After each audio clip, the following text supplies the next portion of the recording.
So I wasn't going to do a video today, but I got a little time to burn. And I saw there's this really neat Christmas tree right around the way here. And it's really hidden out of the way. And so I'm excited to do. I thought, what can I talk about while I turn this on?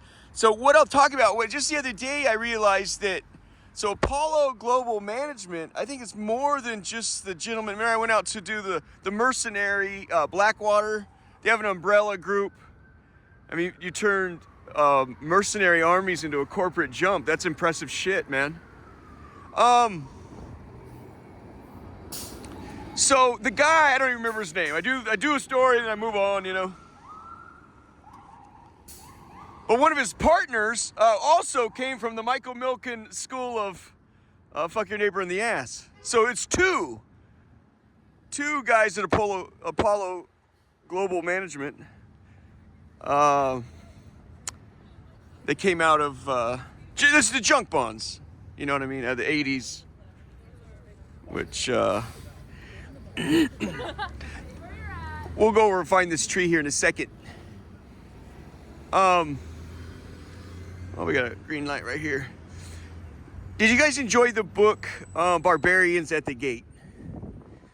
And as I've grown up and, you know, my spirituality changes and my values and things and,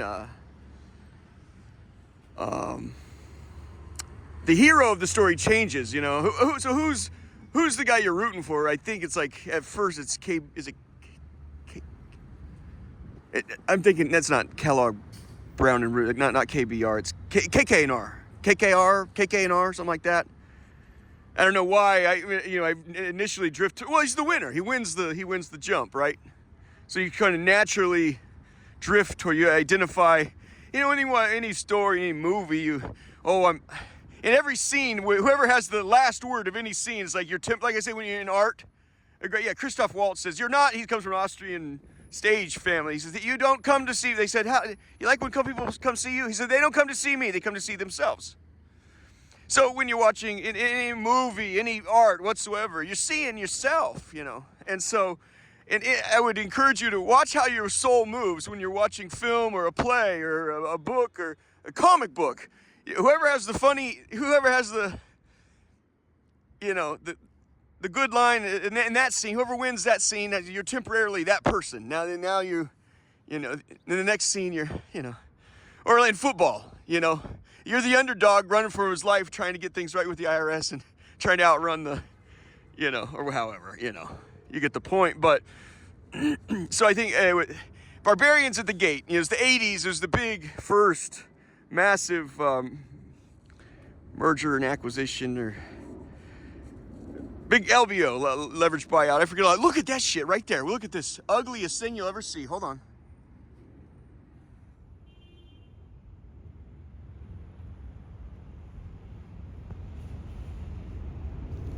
It looks like a Cybertruck.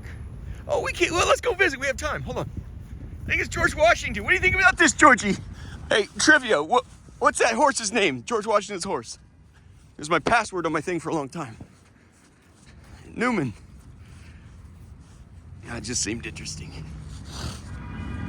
You imagine that he went through his own renewals and failures, and it's the life of man, but. Yeah, then it was, hold on. Oh, it changes. Oh, look at this. It'll change. These colors will change.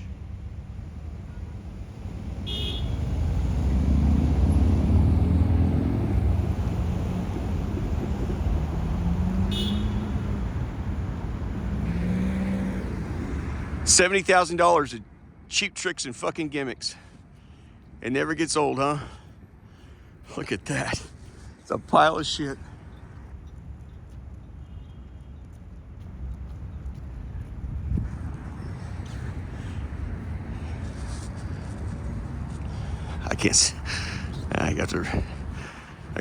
I'm speaking for a mixed company. I can't say that. That's as fucked up as it. I mean, come on. What the fuck is that? Let it get your attention, you know.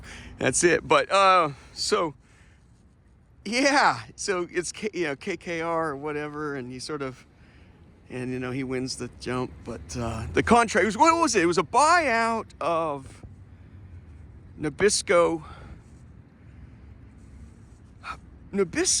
and it was a food giant, like Kraft, shit like that. Nabisco had merged with, bizarre pair. They didn't belong together at all. No, there's nothing at all. It's tobacco, R.J. Reynolds out of the Carolinas. It was a family jump down there, yeah. And they merged with Nabisco. And then who was the buyout? Who was buying out?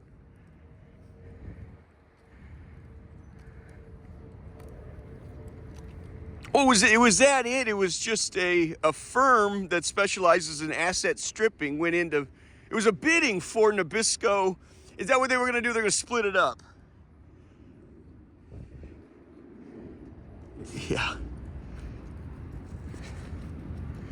They're going to split it up, right? It was that's what I think it was. It was yeah. I love these little like lines you pull out. When you read and study things, you come up with great stuff. They asked, they weren't sure. They went to this kind of a new upstart badass out of Nebraska. He's a young kid, but he kicked ass. And by the name of Warren Buffett, he said, "What's your opinion on tobacco? There's a lot of lawsuits. Tobacco's going to change, Remember back then, I mean, you could buy a pack for what, 75 cents, $1, $1.15? And it changed radically. $10 a pack now, right? But Warren Buffett is a young kid. He says, I like tobacco. He's talking about as an investment. He says, I like tobacco. It's fine. Go with it. I like tobacco. He says it's highly addictive, and brand loyalty is a massive thing. You start smoking Camels, you'll always smoke Camels. You start smoking Marlboros, you'll stick with Marlboros, He says, I like tobacco, it's fine, go with it. But I think that was part of the problem. They thought we could split these companies up. Tobacco is not priced, it's, that we're selling at $40 a share, and tobacco should be higher than that, and the food company. Anyway, Apollo Global Management. It'll be interesting to see what the future looks like. I don't know, and I'm not sure I care too much, but that's why we have art and, Cormac McCarthy's The Road. I think that takes place in like a post-apocalyptic jump. I don't know what you guys are headed for. It looks like if you don't get this right, it's going to be real. It's going to be ugly town. So, but it was interesting to me to see that there was more than one cocksucker from the Michael Milken School of Finance that's running or was founded Apollo Global Management, and hiring douchebag soldiers. It's an interesting play. I mean, I could never, I don't know. However, there was this one guy who bid on the contract for, I think bidding started at $75 a share or something. Yeah, it was exciting. I mean, I couldn't get enough of it, reading that story.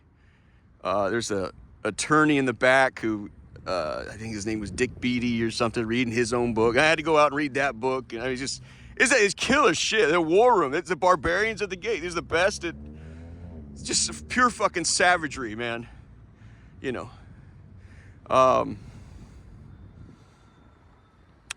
And taking from families. R.J. Reynolds was there was a family jump. Anyway, the point is, there was one guy that bid on it. He says, look, I have a competitive bid here. I cannot, KK&R, eventually they finally came in at $111 a share. He says, first of all, I can't compete with that in a variety of ways. A lot of it's not, in cash and stocks, this and that. There's a lot of kind of fluff in there, and I'm not sure exactly.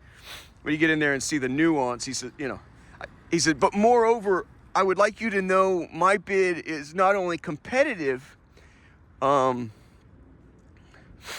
I'm not using junk bonds to pay for it, to buy your company, And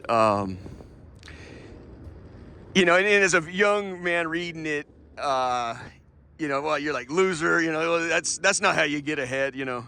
But the anyway,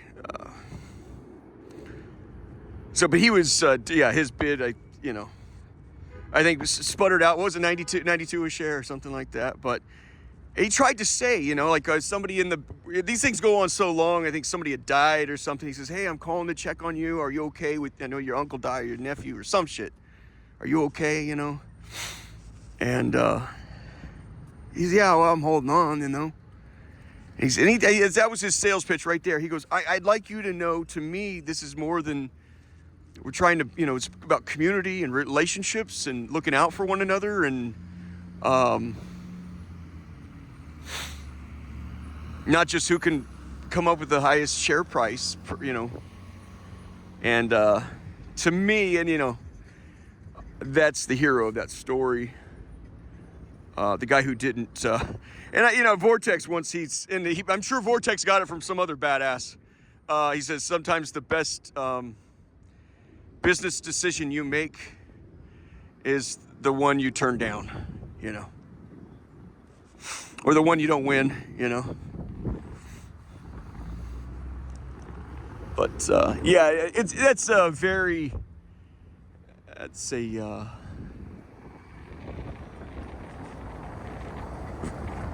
if you're into yeah, finance, you know, Pirates of Manhattan or whatever, I don't know, you know, just, it's savagery, man. Zero fucks given to the, you know, the consequences of any of those decisions, full well knowing people are getting screwed.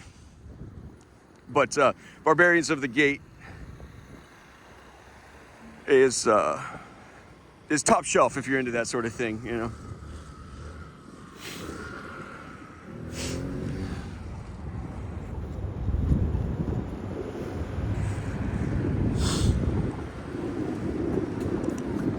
So there's a Christmas tree around here somewhere.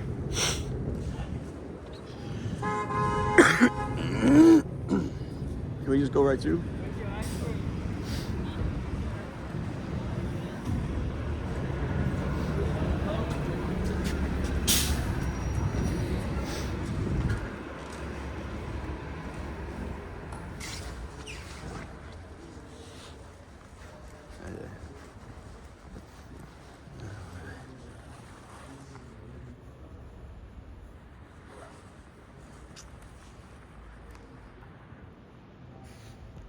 And then there's a wreath right there.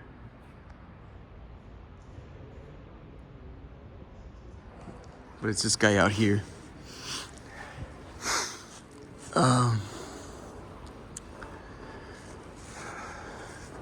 These are, I imagine, attorneys in here.